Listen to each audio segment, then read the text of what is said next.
हमें मिलने वाला सुख और हमें मिलने वाला दुख, ये सब हमारे प्रारब्ध से हैं। अगर हमने दोनों में से कुछ भी भोगने में कटौती करी तो उतना शेष रह जाएगा, उसको भोगने के लिए फिर जन्म लेना पड़ेगा।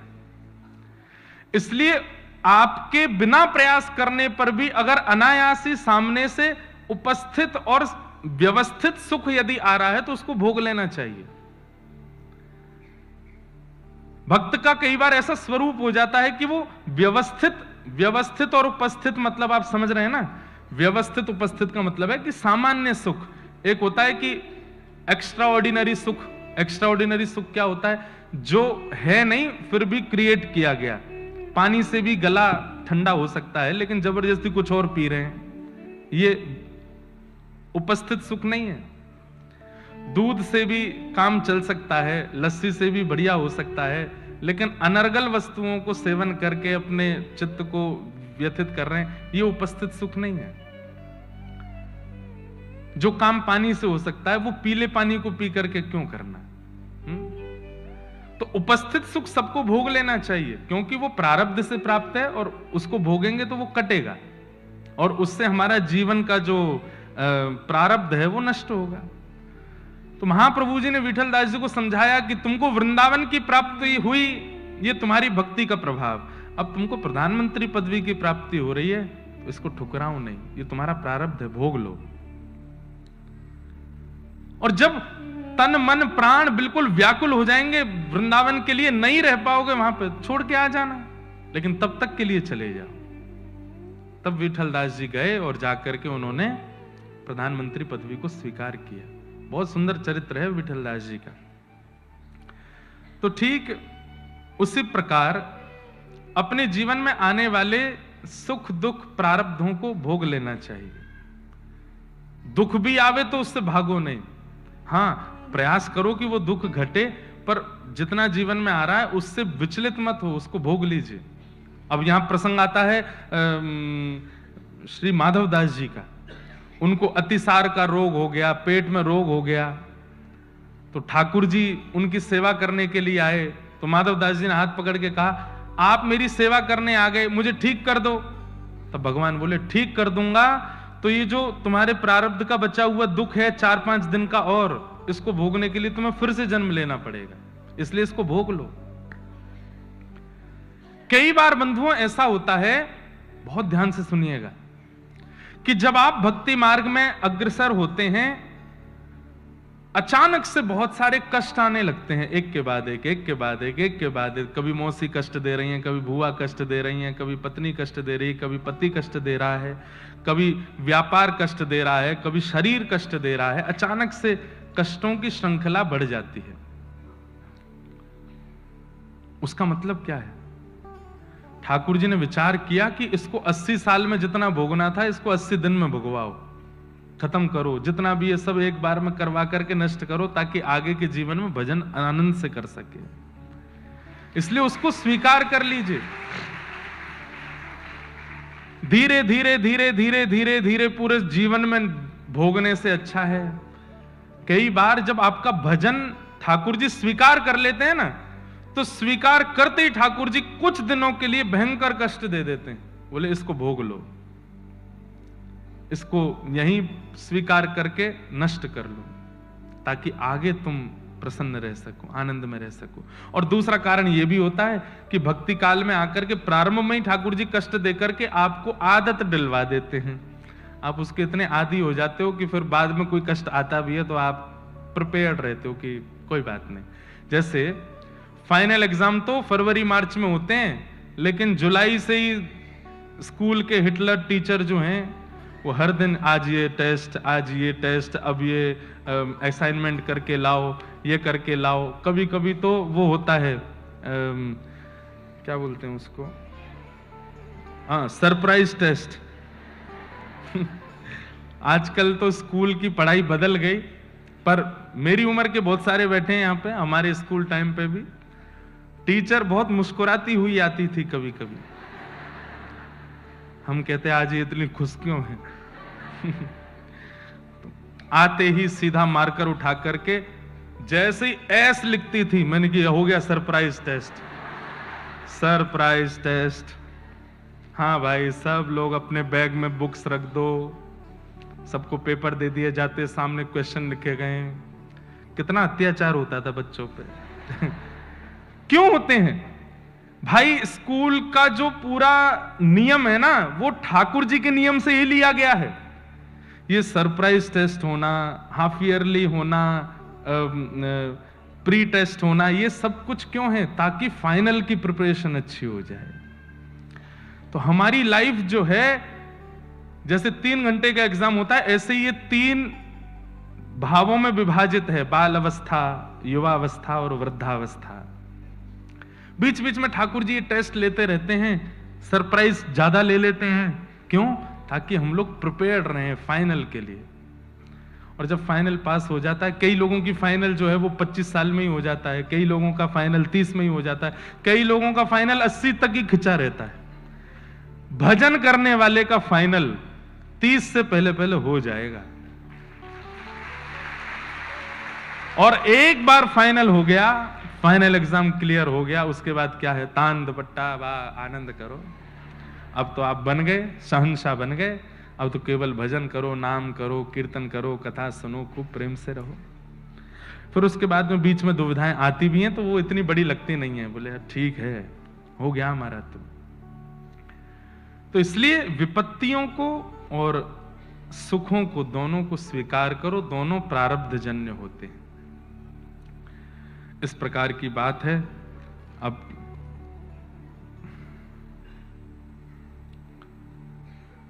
किन्हीं का भाव है कि वो कथा सुनते हैं, कृष्ण से प्रेम हो गया है, पर बचपन से ही अवधूत चिंतन श्री गुरुदेव दत्त, श्री दत्त भगवान को प्रणाम किया है। तो अब लगता है कि कहीं दुविधा तो नहीं? नहीं, बिल्कुल दुविधा नहीं है। हम तो कथा करते हैं दत्त प्रभु के पास जाकर के, एक ही बात है, कोई दिक्कत नहीं है।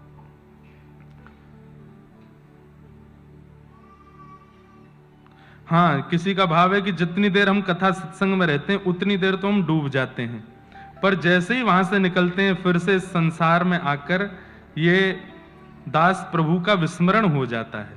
क्या करें? ये तो एक व्यक्ति ने लिखा है, पर ये 80% लोगों की स्थिति है। 80% लोगों के साथ यही होता है। जैसा देश वैसा भेष।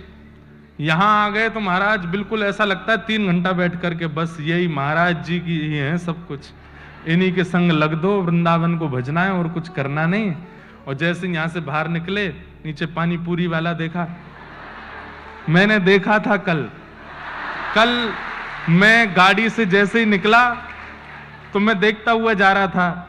भाई, कथा के बाद श्रोताओं का चेहरा बता देता है कितना सीख के निकले हैं। कई लोग तो प्रसाद खाने में व्यस्त, चलो ठीक है वो भी। कई लोग आपस में व्यवस्था कर रहे हैं, टैक्सी कहाँ, कैसे निकलना, क्या। पर जैसे ही मैं लेफ्ट टर्न मुड़ा तो वहां पे पानी पूरी वाले पे कुछ माताएं खड़ी थी। रेड लाइट थी तो मैं भी थोड़ी देर खड़े होकर देख रहा था। खूब चटकारे ले करके, थोड़ा इसमें डालो। तो मैंने कहा वाह माता जी, 3 घंटा इसी की प्रतीक्षा थी कि कब पूरी हो, खाएं हम पानी पूरी। तो आप जब यहां से जाते हैं उसके बाद में भी संसार आपको अपनी ओर आकृष्ट कर लेता है। जीव को, नेत्रों को, त्वचा को, हाथ को, पैरों को, सर्वांगीण इंद्रियों को।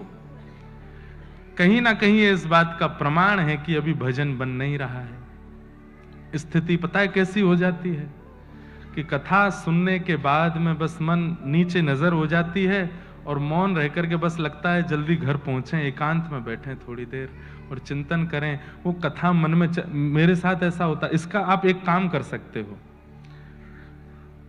कथा सुनने के बाद कम से कम 1 घंटा मौन रहिए, कुछ मत बोलिए। मैं मौन रहता हूं कथा से पहले भी, कथा के बाद भी।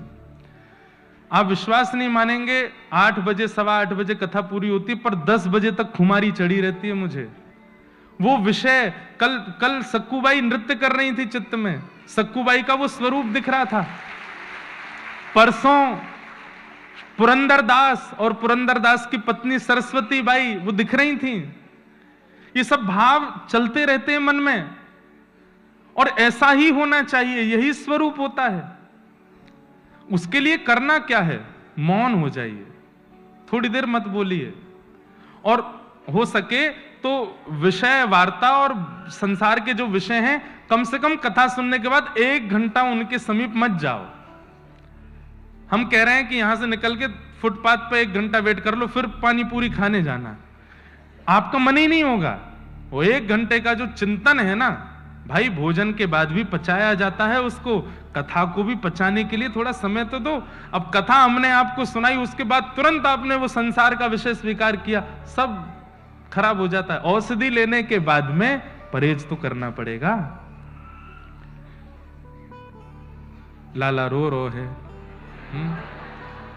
कोई बात नहीं, अब बेचारी वो बहन जी सोचेंगी कहां लेके जाऊं, बड़ी मुश्किल से तो आई होंगी अंदर, 2-4 माताएं मिलकर शांत करा दो। जय हो। वो नहीं रो रहे हैं, आज रोने का दिन ही है, ठाकुर जी आना है ना, ठाकुर जी को तो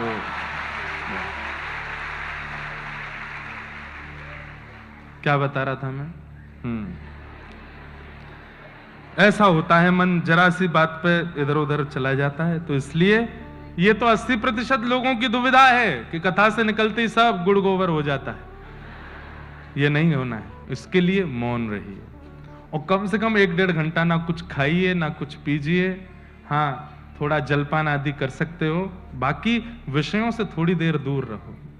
और कथा में जो सुना है उसको थोड़ी देर चलने दीजिए चित्त में, थोड़ी देर विचार करते रहिए उसका, तभी तो कथा लाभ करेगी, नहीं तो कैसे होगा। अब बड़े बड़े हैं ये, तो फिर कल परसों में सुना देंगे। सबको प्रणाम। आज कथा का विषय भी बहुत है, और आज नंदोत्सव की ओर चलना है हमें, और कथा का प्रसंग भी बहुत लंबा है, इसलिए जल्दी जल्दी हम लोग प्रसंग कहते हुए चलेंगे। 28 और 29 तारीख की कथा सुबह 10 बजे से है, आप सब लोग उसका ध्यान रखिएगा। 28 तारीख को रविवार है, 29 तारीख को सोमवार है, दोनों दिन कथा सुबह के सत्र में है। आप लोग सुबह ही आकर के अपना स्थान ग्रहण कीजिएगा। बोलो वृंदावन बिहारी लाल की। कल हम लोग भीष्म स्तुति श्रवण कर रहे थे। बाणों की सैया पर लेटे हुए पितामह भीष्म भगवान की स्तुति गा रहे हैं। इतिमते रूप कल्पिता वितृष्णा भगवत सात्वत पुंगवे विभुम्ने स्वसुखमुपगते क्वचिद् विहर्तुं प्रकृतिमुपेयुषि यद्भव प्रवाह त्रिभुवनकमनं तमालवर्णं रविकरगौरवराम्बरं दधाने वपुरलककुला वृताननाब्जं विजय सखेरतिरस्तु मेन वद्या। श्रीमद् भागवत जी के बंधुओं, श्लोक साक्षात कृष्ण है। अगर किसी व्यक्ति को भागवत जी का चस्का लग जाए ना, तो वो ऐसी ये स्तुतियां हैं, गोपी गीत है, भ्रमर गीत है, भीष्म स्तुति है, इनका पाठ करना प्रारंभ कर दे।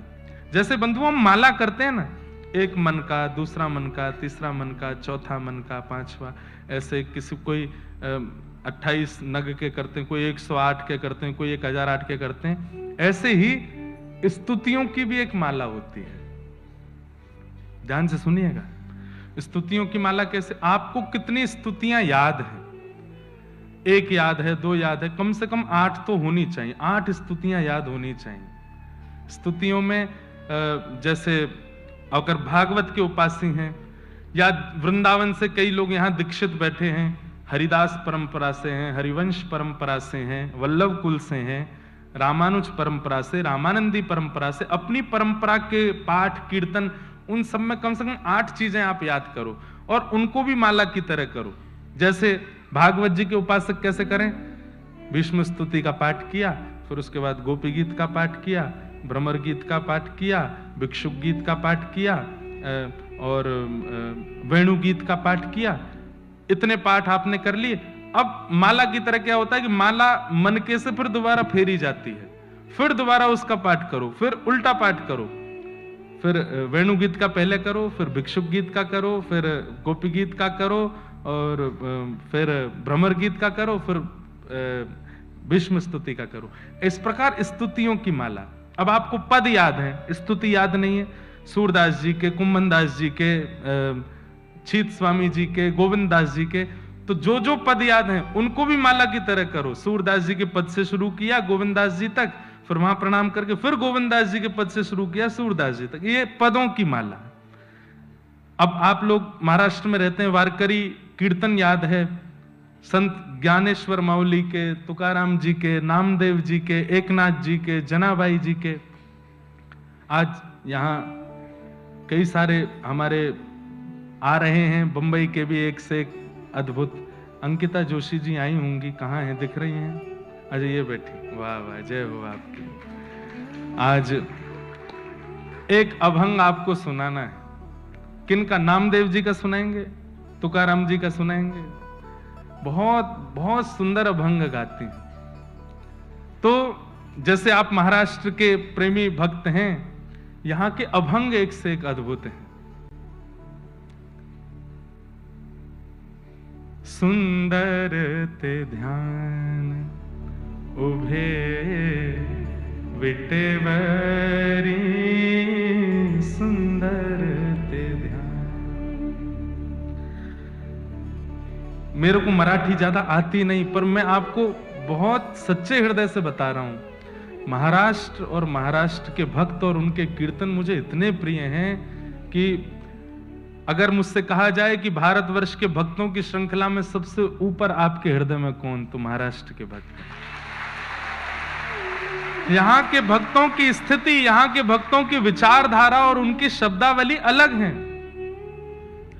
वो जिस प्रकार से विठोबा को बोलते हैं, बात करते हैं ना, वो सामान्य भक्त नहीं करता। हम हिंदी वासी हैं, हम मीराबाई के पद गाते हैं, सूरदास, कुंभनदास, सबके पद गाते हैं, उनकी भावना बहुत सुंदर है।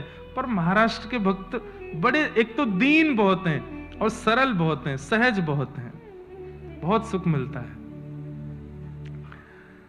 तो जैसे अब आपको अभंग याद है, कितने? कम से कम 8 की श्रृंखला सब जगह रखो। पदों में 8 पद याद होने चाहिए, कम से कम 8 अभंग याद होने चाहिए, कम से कम 8 संस्कृत की स्तुतियां याद होनी चाहिए। उनको माला की तरह करो। इसका प्रभाव आपको देखने को मिलेगा कि जिस प्रकार नाम जप आप करते हैं, नाम जप का एक अंतरंग प्रभाव होता है, स्तुतियों का भी अपना प्रभाव है। तो कोई अगर भागवत प्रेमी हो तो भीष्म स्तुति से लेकर के गोपी गीत तक कुछ 8 स्तुतियां याद कर ले और उनको माला की तरह करे। एक बार पूरा करे, फिर दोबारा उल्टा करे, एक माला तो करे कम से कम। और जिस दिन छुट्टी है, फ्री हो, उस दिन 8 माला कर दो, उस दिन 108 माला कर दो, कुछ विशेष करो। भीष्म पितामह की स्तुति सबसे पहली स्तुति, दूसरी स्तुति है भागवत की। पहली स्तुति कुंती स्तुति जो हम कल सुन रहे थे। भीष्म पितामह क्या कह रहे हैं ठाकुर जी से? 2-4 बातें सुनो, बहुत सुंदर। बाणों की सैया पर लेटे हैं और सामने सुदर्शन चक्रधारी श्याम सुंदर खड़े हैं। भीष्म पितामह कहते हैं, नाथ, अब मैं अपने प्राण त्यागने वाला हूं, पर प्राण त्यागने से पहले आपके चरणों में पुष्प अर्पित करना चाहता हूं, पर बाणों की सैया पर हूं, उठ नहीं सकता, तो अपनी वाणी के पुष्प अर्पित कर रहा हूं, कृपया ध्यान दीजिएगा। ठाकुर जी बोले, बोलो। इतिमति रूपकल्पिता वितृष्णा भगवत सात्वत पुंगवे विभूम्ने स्वसुखमुपगते क्वचित् विहर्तुम प्रकृति मुगन किलयस्य गोपवध्व। इतिमति रूपकल्पिता वितृष्णा भगवत सात्वत पुंगवे विभूम्ने। भीष्म पितामह कह रहे हैं, नाथ,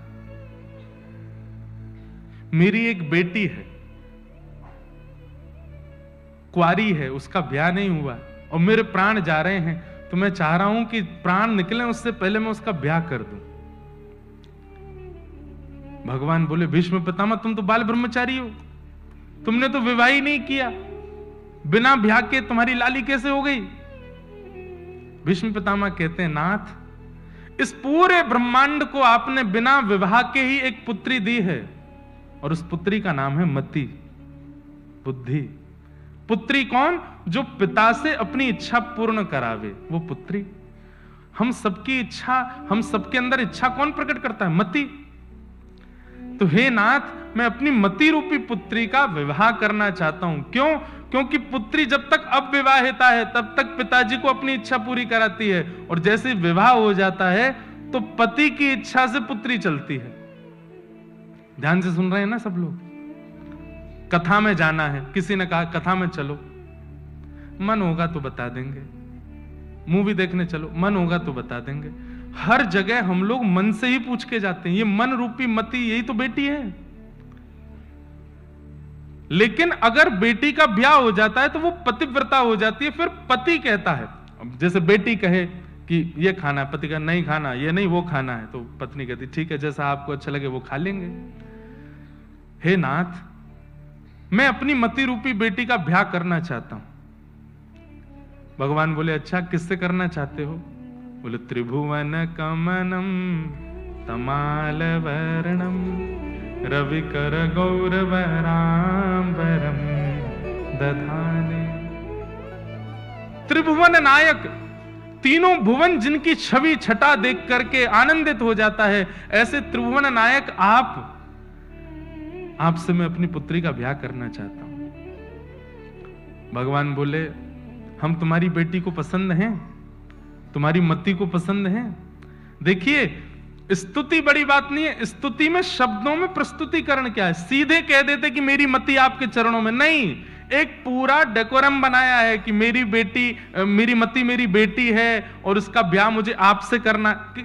इसी प्रस्तुतिकरण से तो ठाकुर जी प्रसन्न होते हैं। सुबह उठ गए, घंटी हिला के ठाकुर जी उठा के बैठा दिए, आरती कर दी, चना चनोरी का भोग लगा दिया, इससे प्रसन्न होते हैं ठाकुर जी। सुबह उठ करके गए, स्वयं स्नान करके हाथों में इत्र लगाया, सुगंधित हो गए, धीमे से ठाकुर जी के जहां विराजते हैं वहां द्वार पर गए, धीमे से थोड़ा उसको नॉक किया, या फिर बाहर से ही ऐसी कुछ आवाज कर दी कि ठाकुर जी सतर्क हो जाएं कि हम आ रहे हैं। फिर भीतर प्रवेश किया, फिर धीमी सी कोई लाइट या फिर कोई दिया जलाया, सीधे ही लाइट सारी ऑन कर दी, ठाकुर जी के चौंधा पड़ता होगा आंखों में, कोई दिया जलाया। फिर उसके बाद ठाकुर जी की रजाई में धीमे से हाथ नेक घिस करके, नेक थोड़े उष्ण करके भीतर रखे, ठाकुर जी के चरण दबा रहे हैं, कोई मधुर मधुर स्वर गा रहे हैं। ठाकुर जी को भी लगे आहा कितने भावते उठा रहा हो, कितने प्रेम ते उठा रहा है। फिर धीरे से रजाई हटाई, उठते पट दूध पियो, हल्का हल्का सा दूध गर्म है, ठाकुर जी के सामने कटोरी में धर दिया, उसमें केसर है, इलायची है, थोड़ा सा ठाकुर जी के लिए लड्डू लेके आए, मक्खन लेके आए। फिर पूछ रहे हैं नहावे की इच्छा है, स्नान करोगे? और फिर उस समय मन को जो तरंग आवे, आपको पता है भक्ति की स्थिति एक ऐसी आती है, ठाकुर जी बात नहीं करते स्पष्ट, तरंगें आती हैं। आप अपने लाल जी से पूछते हैं और सामने से एक तरंग आपके हृदय को स्पर्श करती है, आप अनुभव करेंगे, कभी कभी रोंगटे खड़े हुआ करेंगे। वो तरंगे ही ठाकुर जी की वार्तालाप है। पूछो नहाना है तो अगर तरंग आने से रोंगटे खड़े हो जाएं तो ठाकुर जी आज्ञा कर रहे हैं जाड़ो पड़ रहा ना नहानो, और कोई रोंगटे वोंगटे खड़े नहीं हुए, ठाकुर जी कोई यहाँ पसीना वसीना सा आपको अनुभव करा दें, ठाकुर जी कह रहे हैं हम गर्मी लग रही नहाओ, ठाकुर जी को स्नान कराओ, पोशाक पहनाओ, पोशाक पहना करके ठाकुर जी को इत्र लगाओ, बैठाओ, फिर सुंदर आरती करो, राजभोग कराओ। ये सेवा का प्रकल्प है। अब इसमें प्रस्तुतिकरण अच्छा है तो ठाकुर जी राजी रहते हैं। अब रोज की सी वही आपका नियम वही बन गया है, सुबह ये खिलाना है, ऐसे उठाना है, ये दिया जलाना है, यहां करना है, वो करना है, मन नहीं लगेगा ठाकुर जी का। ठाकुर जी को प्रस्तुतिकरण तो दो, तभी तो वो आनंदित होंगे, सुखी होंगे। नित्य एक लीला का पद गाया करो कि आज ठाकुर जी आप इस लीला में प्रवेश करो, उस लीला में प्रवेश का, वो बहुत विस्तारित है। कभी इस साल हम प्रयास करेंगे कि वो अष्टयाम करनी है, और उस अष्टयाम में सेवा की विधि भी बताएंगे, कैसे करनी चाहिए सेवा, उत्थापन कैसे होता है, मंगला कैसे होती है, श्रृंगार के प्रति भाव कैसा होता है, शयन कैसा होता है, राग सेवा कैसे होती है, ठाकुर जी की भोग प्रसादी की सेवा, उस सब का एक रखेंगे इस वर्ष। उसमें सबको सामूहिक रूप से सिखाएंगे कैसे करनी चाहिए सेवा ठाकुर जी की। ठाकुर जी राजी हूं, हम जो सिखाएं वही करना नहीं, फिर आपको अपनी योजना बनानी है कि अपनी योजना से हम क्या करें। अब नामदेव जी महाराज के नाना जी, नामदेव जी महाराज के नाना जी श्री वामदेव जी ठाकुर जी की सेवा करते थे।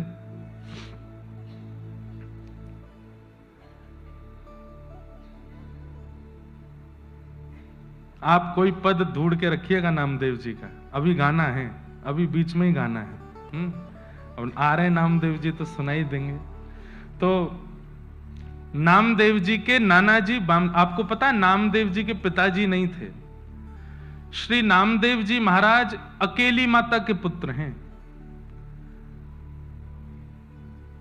बाल अवस्था थी, मीराबाई जैसा चरित्र है कि जैसे मीराबाई बचपन में अपनी मां से पूछती थी कि मेरे पति कौन, तो मां ने कह दिया ये गिरधर गोपाल तेरे बींद हैं, तब से ही मान लिया कि ये मेरे पति हैं। ऐसे ही श्री नामदेव जी की जो माता जी थी, उनको भी बाल्यकाल में ऐसा कह दिया ये ठाकुर जी ही तेरे पति हैं। इतना विश्वास प्रगाढ़ कर लिया कि पिताजी कह करके कहीं गए, महीनों बाद लौट करके आए, अभी थोड़ी कुमार अवस्था की थी, और लौट करके आए तो क्या देखते हैं कि उनकी बालिका जो है वो 2-3 महीने की गर्भवती है। आकर के देख करके आश्चर्यचकित हो गए। उन्होंने पूछा तो नामदेव जी की माता जी बोली, पिताजी आपने कहा था कि ये मेरे पति हैं, तो बस वो मेरे पति हैं, मैं उनकी गृहिणी हूं, उसी कृपा से हम दोनों का विवाह हुआ, उन्हीं की संतान गर्भ में है। जिन पिताजी ने बोला उन्हीं को विश्वास नहीं हुआ, वही कह रहे हैं ऐसे कैसे हो सकता है, ये तू झूठ बोल रही है, तू मेरे सामने झूठ बोल रही है, समाज क्या कहेगा, संसार क्या कहेगा, विवाह हुआ नहीं, तेरे गर्भ में बालक। पिताजी मैं झूठ नहीं बोल रही।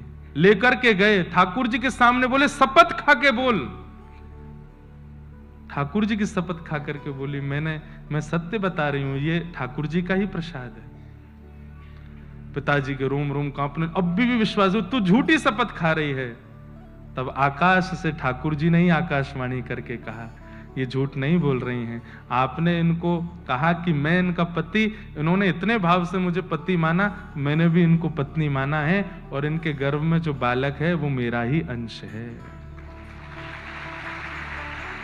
और वही उनके गर्भ से जन्मे, उनका नाम हुआ श्री नामदेव जी महाराज। ऐसे ठाकुर जी के परम भक्त श्री नामदेव जी बचपन से ही 3 प्रकार के भक्त होते हैं बंधुओं। एक होते हैं साधन सिद्ध, एक होते हैं कृपा सिद्ध, और एक होते हैं भक्त सिद्ध। 3 प्रकार के भक्त हैं।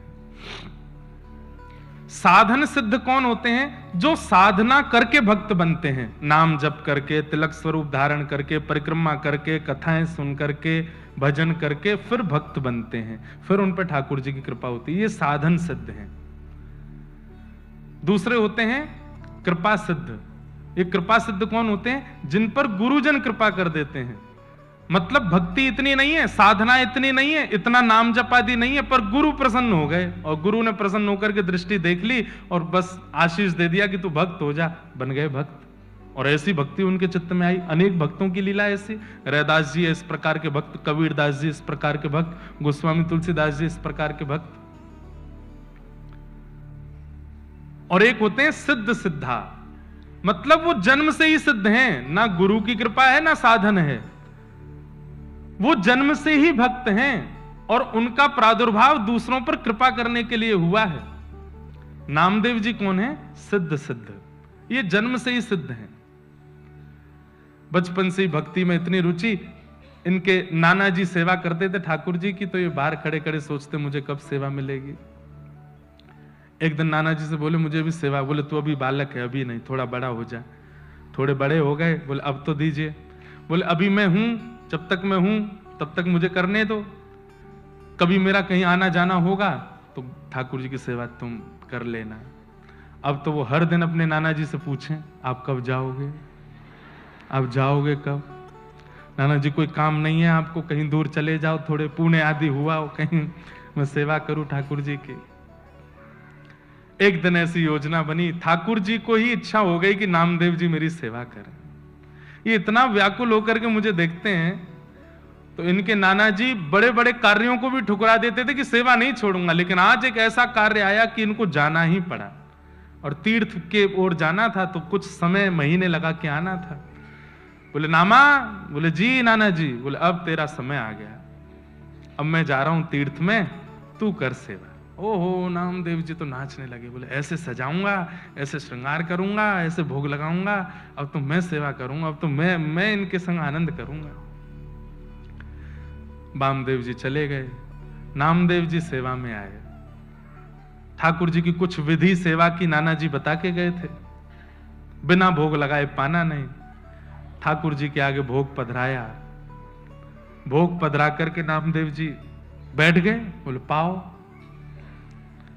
ठाकुर जी चुपचाप खड़े हैं, थोड़ी देर हो गई, बोले आप पा क्यों नहीं रहे, कुछ भोग में प्रसाद में कमी है, पा लीजिए नाथ। आप नहीं पाएंगे तो मैं भी नहीं पाऊंगा। एक दिन नहीं पाया, 2 दिन नहीं पाया, तीसरा दिन आ गया। यहाँ छोटे से नामदेव जी भी भूखे प्यासे बेचारे, जब तक ठाकुर जी नहीं पाए मैं कैसे पाऊं। तीसरा दिन जब आया, ठाकुर जी ने आज भी जब भोग नहीं पाया, तो श्री नामदेव जी ने एक छुरी उठा ली और अपने गले पर रख ली। बोले आपको नाना जी की बहुत आदत लग गई है, उन्हीं के हाथ का पाते हो, उन्हीं के हाथ से राजी रहते हो, मैं क्या कमी कर रहा हूं, मैं इतने भाव से तो सेवा करता हूं, मेरे हाथ से क्यों नहीं पा रहे।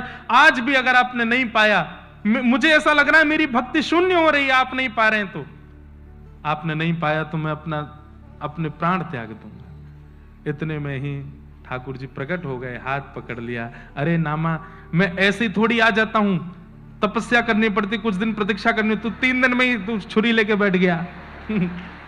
कुछ दिन तो प्रतीक्षा करनी थी, कुछ दिन तपस्या कर, प्रतीक्षा कर, फिर आऊंगा। नामदेव जी ने हाथ पकड़, अब आ गए हो तो क्यों जा रहे हो, अब पी जाओ, खा जाओ इसको। ठाकुर जी बोले बहुत सरल है, बहुत सहज है। बंधुओं, या तो भयंकर तपस्वी नाम जापक आदि कुछ बन जाए तो भगवत कृपा, या अत्यंत सरल सहज बन जाए, इतना सीधा, इतना भोला भौंदू बन जाए तो ठाकुर जी की कृपा होती है। बैठ गए, नामदेव जी सुंदर सुंदर पकवान देते हैं, ठाकुर जी प्रेम से पाते हैं। अब तो इतने प्रसन्न हो गए नामदेव जी कि रोज ठाकुर जी आते हैं। नाना जी लौट करके आ गए कुछ दिन बाद। जैसे ही नाना जी आए, आकर के बोले कैसी रही सेवा आदि, कैसी चल रही है, आप ही जाके पूछ लो, भीतर जाके आप ही देख लीजिए। तुम्हारा जैसे वामदेव जी ने प्रवेश किया तो ठाकुर जी अलग ही चमक रहे थे, अलग ही उनके मुखमंडल का जो स्वरूप। बंधुओं, सेवा से ठाकुर जी की जो श्री विग्रह है वो बोलने लगता है कि मेरी सेवा कैसी हो रही है। कई लोगों के यहाँ, बुरा नहीं मानना, कई लोगों के यहाँ ठाकुर जी का दर्शन करते हैं तो ठाकुर जी ऐसे लगते हैं, मुँह ले चलो यहाँ थे, मेरा मन ना लग रो। और कई लोगों के ठाकुर जी को देख करके ऐसा लगता है ठाकुर जी इतने थाट में, इतने राजी बन करके बैठे हैं कि मतलब बस कह रहे हैं कि भैया या परिवार को खूब प्रेम दे के जाइए, मैं यहाँ बहुत राजी हूं। बोलने की बात नहीं, अभिमान आ जाए इसलिए भी नहीं। हमारे भट्ट जी के ठाकुर जी बहुत आनंद में, इनके घर में भी गिरधर लाल जी हैं, और जैसे हमारे गिरधर लाल हैं वैसे इनके लाल जी हैं। इतने आनंद से विराजमान, में तो बहुत देर देखता रहा उनको, बहुत सुख में विराज रहे हैं। बस यही भक्ति का स्वरूप, ठाकुर जी सुखी रहे। वामदेव जी ने जैसे ठाकुर जी को देखा और मंदिर का वातावरण, आभा, प्रभा, सुगंधी सब कुछ से लगने लगा कि ठाकुर जी सेवा तो हुई है। नामदेव जी को हृदय से लगाया, बहुत प्रसन्न हूं। अब आज से सेवा नाना जी करने लगे, सामने भोग प्रसाद रख दिया। नामदेव जी खड़े खड़े देख रहे थे। अब वो तो थोड़ी देर भोग रख के पर्दा करके उठा लिया। बोले ये क्या कर रहे हो आप? वामदेव जी बोले भोग लगाए बेटा। भोग कहां लगा, इसमें तो सारी सामग्री रखी है, कुछ खाया तो है नहीं ठाकुर जी ने। महादेव जी बोले ऐसे ही लगता है भोग, ठाकुर जी के सामने पधरा दो, पर्दा लगाओ, उठा के ले चलो। बोले मेरे से तो ऐसे नहीं होता था, मैं तो थाली की जितनी सामग्री धरता था सब पाते थे ठाकुर जी, सब पाते थे। बोले हाँ, अच्छा तो ये ले थाली, पवा के दिखा।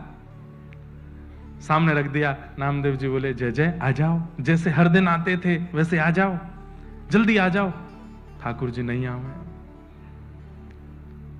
2-3 बार पुकारा, नहीं आए ठाकुर जी, तो नामदेव जी को पता था तरीका, फिर से छुरी लेके आए और छुरी लाकर के जैसे ही यहां से वामदेव जी परेशान हुए, ए नामा क्या कर, इतने में तो ठाकुर जी का हाथ प्रकट हुआ, फिर पकड़ा। बोले तूने बढ़िया तरीका ढूंढा, बार बार छुरी रख लेता गले पे। हाँ आप लोग नहीं करना ऐसा है ना। मुंबई में 4 लोगों ने छुरी रखी कथा सुन के, ऐसा नहीं करना। ये सुनकर के करने वाली बात नहीं थी ना, उन्होंने सुना थोड़ी था कहीं से, वो तो जिद थी उनकी अपने आप ही। ठाकुर जी बोले नामा तुझे मैंने बोला था ना, इतनी जल्दी प्रकट नहीं कराया कर मुझे, थोड़ी तो तपस्या, थोड़ा तो धैर्य किया कर, मुझे कितना कुछ छोड़ के आना पड़ता है, पूरा ब्रह्मांड का भार मेरे सिर पर है, सब कुछ देखना होता है, तू समझता ही नहीं है। बोले अच्छा ठीक है, नाना जी को दर्शन दो। नाना जी तो वैसे ही भाव विभोर खड़े बैठे सामने, इतना जीवन निकल गया कभी ठाकुर जी नहीं देखे, बारे नामा तेने 3 दिन, इतने दिन की सेवा में ठाकुर जी प्रकट कर दिए। ऐसे श्री नामदेव जी महाराज हमारे, ठाकुर जी तो आने को तैयार बैठे हैं, ठाकुर जी तो प्रकट होने को आज भी बैठे हैं। आपके प्रस्तुतिकरण में कहीं कमी है, आपकी सेवा में कहीं कमी है।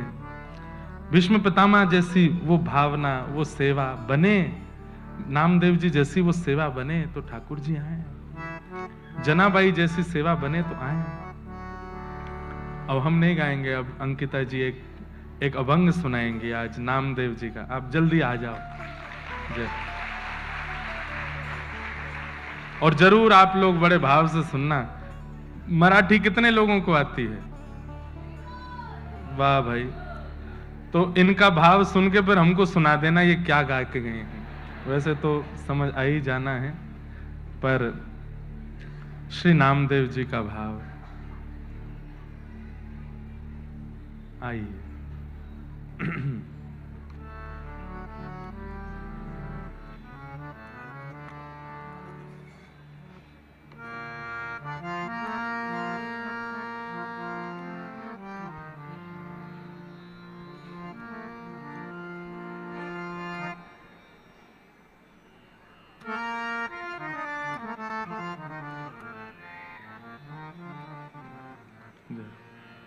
जय श्री कृष्ण।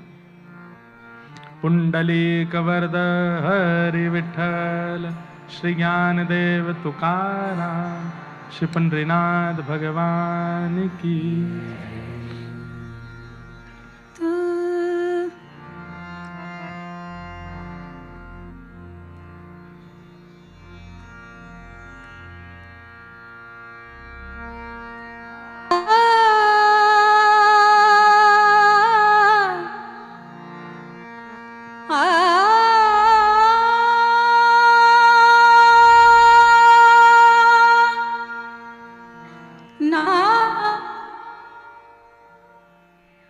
ये वाला ले लीजिए। नाम गा, नाम ध्याऊ,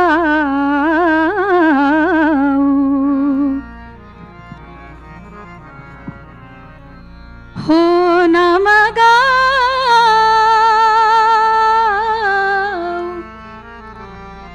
नाम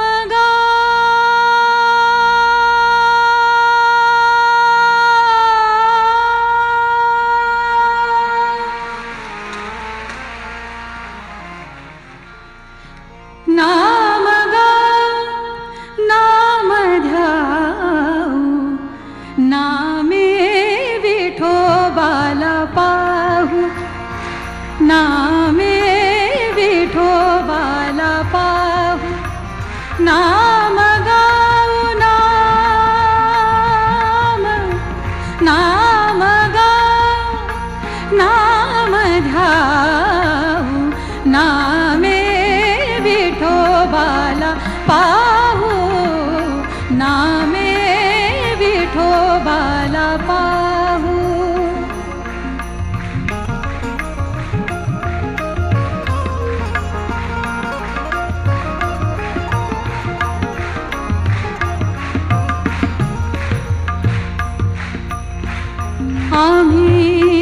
दैवाचे दैवाचे आम्ही दैवाचे दैवाचे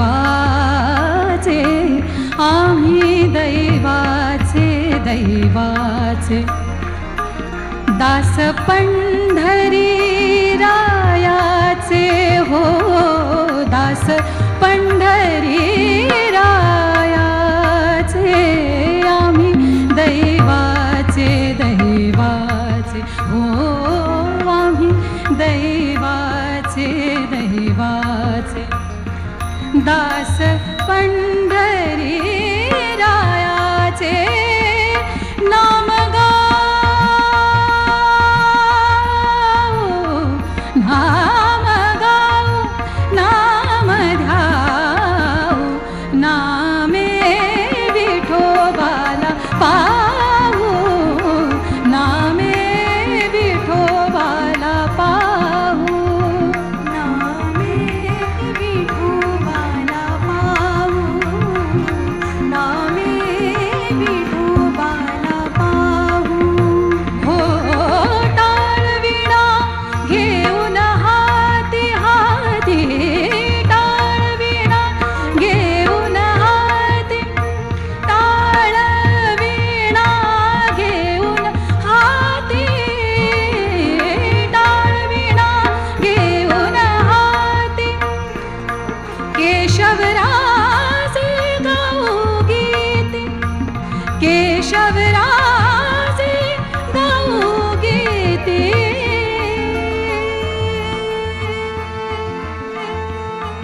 नाम गाऊ नाम गाऊ नाम गाऊ नाम ध्याऊ विठोबाला पाहू नामे विठोबाला विठोबाला पाहू नामे विठोबाला पाहू नामे विठोबाला पाहू नामे विठोबाला पाहू नाम म्हणेला खोली सदा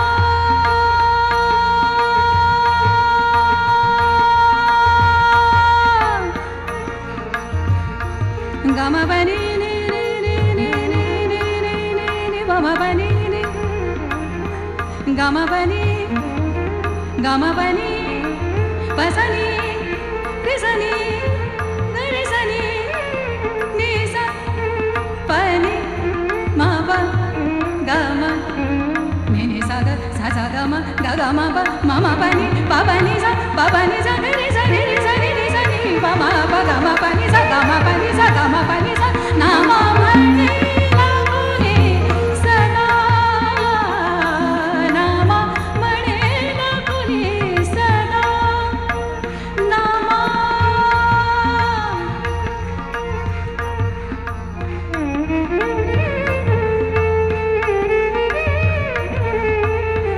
जय जय राम कृष्ण हरि जय जय राम कृष्ण हरि जय जय राम कृष्ण हरि जय जय राम जय जय राम कृष्ण हरि जय जय राम कृष्ण हरि जय जय राम कृष्ण हरि जय जय राम कृष्ण हरि जय जय राम कृष्ण हरि जय जय राम कृष्ण हरि जय जय राम कृष्ण हरि जय जय राम कृष्ण हरि नाम म्हणेला खोली सदा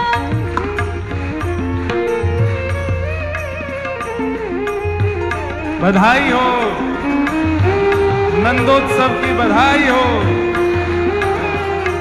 नाम म्हणेला खोली सदा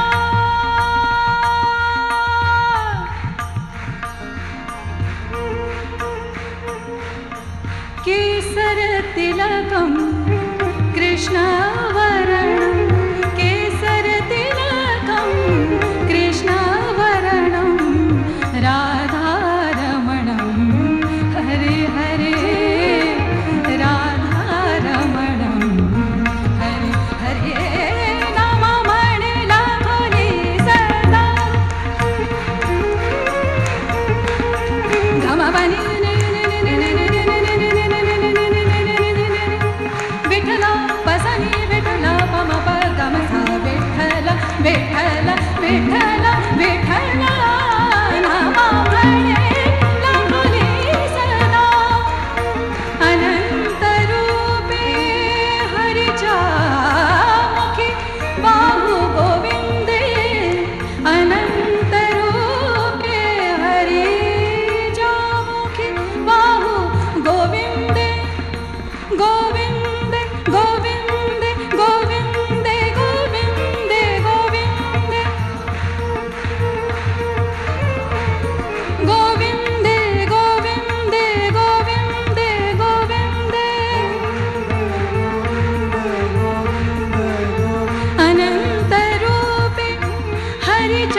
विठ्ठल विठ्ठल जय हरि विठ्ठल विठ्ठल विठ्ठल जय हरि विठ्ठल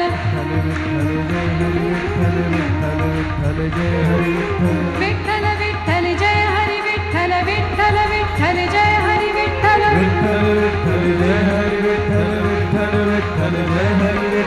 विठ्ठल विठ्ठल जय हरि विठ्ठल विठ्ठल विठ्ठल जय हरि विठ्ठल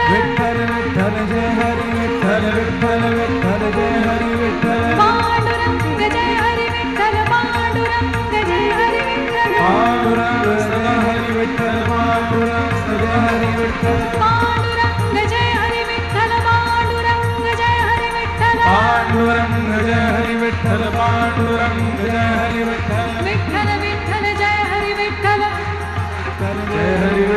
विठ्ठल विठ्ठल जय हरि विठ्ठल विठ्ठल विठ्ठल जय हरि विठ्ठल विठ्ठल विठ्ठल जय हरि विठ्ठल विठ्ठल विठ्ठल जय हरि विठ्ठल विठ्ठल विठ्ठल जय हरि विठ्ठल विठ्ठल विठ्ठल जय हरि विठ्ठल हरि विठ्ठल हरि विठ्ठल हरि विठ्ठल हरि विठ्ठल विठ्ठल विठ्ठल जय हरि विठ्ठल विठ्ठल विठ्ठल जय हरि विठ्ठल विठ्ठल विठ्ठल जय हरि विठ्ठल विठ्ठल विठ्ठल जय हरि विठ्ठल विठ्ठल विठ्ठल विठ्ठल विठ्ठल विठ्ठल विठ्ठल विठ्ठल विठ्ठल विठ्ठल विठ्ठल विठ्ठल विठ्ठल विठ्ठल ओ जय राधे राधे जय राधे राधे श्री राधे राधे जय राधे राधे जय राधे राधे जय राधे राधे जय राधे राधे जय राधे राधे जय राधे राधे जय राधे राधे राधे राधे श्री राधे राधे ओ वृषभानु दुलारी श्री कृष्ण प्यारी राधे राधे बरसाने वारी राधे राधे विठ्ठल की प्यारी राधे राधे विठ्ठल विठ्ठल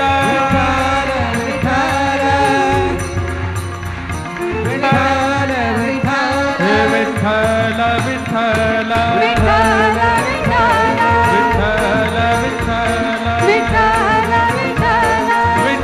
विठ्ठल विठ्ठल विठ्ठल जितने लोग बैठे हैं सब कमर पे भुजा रखो ठाकुर जी की तरह बैठे बैठे विठ्ठल विठ्ठल विठ्ठल विठ्ठल विठ्ठल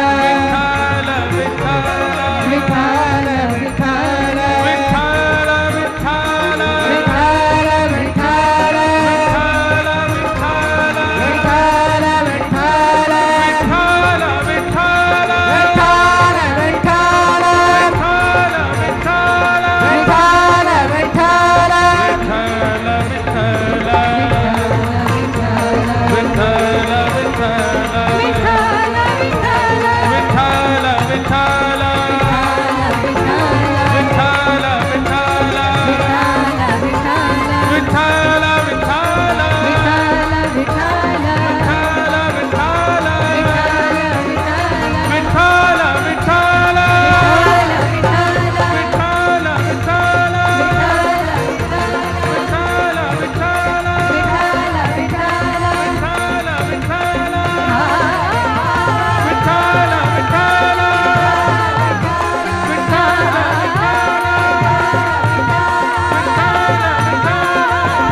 बहुत सुंदर। हमें मराठी नहीं आती, इसका एक फायदा भी है कि हम ऐसे अद्भुतों को श्रवण कर लेते हैं। तो ये नामदेव जी का पद था, नामदेव जी का भाव था, आप सबको समझ में आ गया था। तो बस अब उसकी व्याख्या आप लोग वैसे ही मान लो हमारी तरफ से। तो भक्त के प्रस्तुतिकरण से ठाकुर जी प्रसन्न होते हैं कि वो अपनी भक्ति में प्रस्तुति क्या करता है। एक हमारे ब्रजमंडल में मदन मोहन जी जो करौली में विराजमान है, सब लोग इधर देखो, ध्यान से सुनो। मदन मोहन जी के परम भक्त हुए श्री सूरत ध्वज उनका नाम था। क्या नाम था?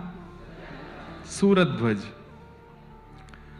संडीला एक जगह है उत्तर प्रदेश में, वहां के वे सूबेदार थे। तो राजा दिल्ली में बैठा है, लेकिन उसने अपने कई सारे मंत्री जगह जगह बैठा रखे हैं जो वहां के व्यापारियों से टैक्स लेते हैं, कर लेते हैं और राजा को भेजते हैं। तो वो टैक्स लेने का, कर लेने का काम इनका था, सूबेदार सूरत ध्वज जी। लेकिन ठाकुर जी के इतने परम भक्त थे, इतने परम भक्त थे, इनका बस मन होता था कि मैं एक दिन आवे सब छोड़ करके वृंदावन चला जाऊंगा। तो एक बार मदन मोहन जी के लिए इन्होंने गुड़ की सामग्री संडीले से भेजी, गुड़ भेजे, बहुत दूर है वृंदावन से। तो जब ये गुड़ खरीद करके भिजवा रहे थे तो लोगों ने कहा कि महाराज इतना आप खर्चा कर रहे हैं, यहां से गुड़ खरीद करके आप वृंदावन भिजवा रहे हैं, आने जाने का इतना खर्चा हो जाएगा, इससे बढ़िया तो आप किसी को पैसे लेकर के वृंदावन भेज दो, वहीं से गुड़ खरीद करके ठाकुर जी को दे देंगे। तो इन्होंने कहा, बोले तुम नहीं जानोगे, ये प्रेम की बात है। प्रेमी व्यक्ति अपने प्रेमी जहां रहता है वहीं की सामग्री किसी को कह दे कि उसको ले जा करके दे दो, इसमें विशेषता नहीं झलकती। हम अपने यहां से सामग्री उसके पास भिजवाएं, ये प्रेम का स्वरूप है। और चाहे दुगना खर्चा हो, पर मैं गुड़ यहीं से भिजवाऊंगा, खुद अपने आंखों से देख करके। वड़ा पाव हमारे यहां भी बनते हैं। अब आपने क्या किया कि बात हुई हमसे, हमने कहा वड़ा पाव खाने का मन है, आपने वहीं एप्लीकेशन खोली, वृंदावन के पास कहाँ मिलता है, वहीं से ऑर्डर कर दिया, हमारे एड्रेस पे आ गया, काम चला हुआ बात है। पर जैसी बात हुई मैंने कहा वड़ा पाव की बड़ा मन हो रहा है। बोले अच्छा ठीक है, हम करते हैं कुछ व्यवस्था। बिना बताए आपने फ्लाइट पकड़ी, यहाँ से वड़ा पाव लेकर के सीधे वृंदावन आए, आकर के सीधे मारे जल्दी खाओ खराब हो जाएगा। इसमें प्रेम ज्यादा है ना। तो ऐसे ही उन्होंने गुड़ वहां से ना खरीद के वहां से भिजवाया। तो गुड़ बैलगाड़ियों में भर करके जब संडीले से चला, 2 दिन लगे वृंदावन पहुंचने में। रात्रि 2 बजे वृंदावन पहुंचे बैलगाड़ी। अब बैलगाड़ी वालों ने सोचा कि अब 2 बज रहे हैं रात्रि में, अब क्या करें, सुबह तक प्रतीक्षा करते हैं, मंदिर खुलेगा तो रखवा देंगे। जैसे ही बैलगाड़ियों ने वृंदावन प्रवेश किया, सो रहे थे मदन मोहन जी के पुजारी, ठाकुर जी स्वप्न में पहुंच गए। बोलो मुझे भूख लगी है बहुत जोर से। तो ठाकुर जी आपका भोग रख के तो आए हम, ना वो खावे को मन नहीं है। तो बोले गुड़ की खीर खाऊंगा। बोले गुड़ की खीर ठाकुर जी, अभी रात्रि की मध्य रात्रि हो रही है, 2-4 घंटा बाद मंगला का समय है, मैं आज आकर के पहले आपके लिए गुड़ की खीर ही बना दूंगा। ठाकुर जी बोले अच्छा, एक तो मैं यहाँ तड़प रहा हूं, तू मुझको और तड़पानो चाहे, 2-3 घंटा मुंह पे सबर ना है रो, मुंह अभी खाने। पुजारी जी बोले ठीक है मैं आ रहा हूं। स्वप्न में ही बात हो रही। बोले सुन, जो हमारी रसोई में गुड़ धरो वा को नहीं खाऊंगा। तो अभी गुड़ आयो संडे लेते, वो गुड़ ले जाके बाकी खीर बना के पवाओ। रात्रि 2 बजे ठाकुर जी ने पुजारी जी को उठवा करके गुड़ की खीर बनवाई करके पाई। ऐसे श्री सूरत ध्वज जी महाराज। तो आपकी भक्ति में प्रस्तुतिकरण, आपकी भक्ति में नया क्या कर रहे हो आप, उससे ठाकुर जी रीझते हैं। तो अपनी भक्ति में कुछ ना कुछ ऐसे नवीनता, उसके प्रस्तुतिकरण में विशेषताएं लाया करो, ताकि ठाकुर जी रीझें, ठाकुर जी आनंदित हों। भीष्म पितामह ने भगवान की स्तुति गाई और कहा कि आप मेरी मति रूपी पुत्री को स्वीकार करो। ठाकुर जी आनंदित हो गए